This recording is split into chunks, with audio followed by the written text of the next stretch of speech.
Hello hi good evening Kandukur. Good evening everyone. Late night ముచ్చట్లు. చాలా లేట్గా మాట్లాడుతున్నాను మీతోటి. ఒక విషయం ఏంటంటే, ఈ మధ్య కాలంలో నేను చూసినటువంటిది, విన్నటువంటి వార్త న్యూస్ పేపర్‌లో కూడా, న్యూస్‌లో కూడా బాగా వైరల్ అయింది.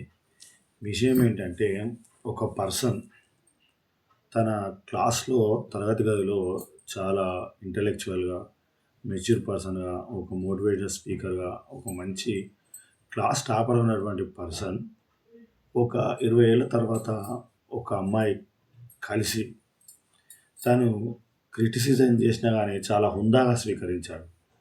అంత బాగా పర్ఫార్మ్ చేసి అంత బాగున్నటువంటి పర్సన్ ఆమె ముందు ఎలా ప్రత్యక్షమైండంటే ఒక డెలివరీ బాయ్‌గా ప్రత్యక్షమయ్యాడు.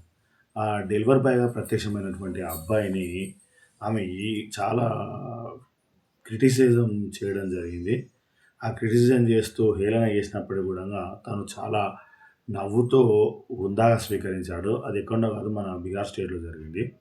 మనిషి అనేటువంటి వాడు దాని నుంచి ఏమి ఇన్స్పిరేషన్ తీసుకోవాలంటే ఎలాంటి సమయంలోనైనా, ఎలాంటి పరిస్థితుల్లోనైనా చాలా హుందాగా ప్రవర్తించాలి.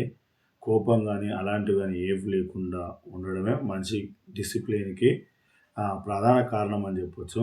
అలా ఉంటే మనిషి ఎప్పుడైనా ఏదో ఒక చోటు ఉన్నత శిఖరాలు అందుకోవడానికి అవకాశం అనేటువంటిది ఉంటుంది.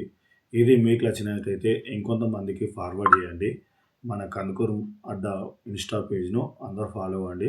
Thank you everyone. నన్ను ఇంతలా ఆదరిస్తున్నటువంటి మన ప్రతి ఒక్కరికి పేరు పేరున కృతజ్ఞతలు.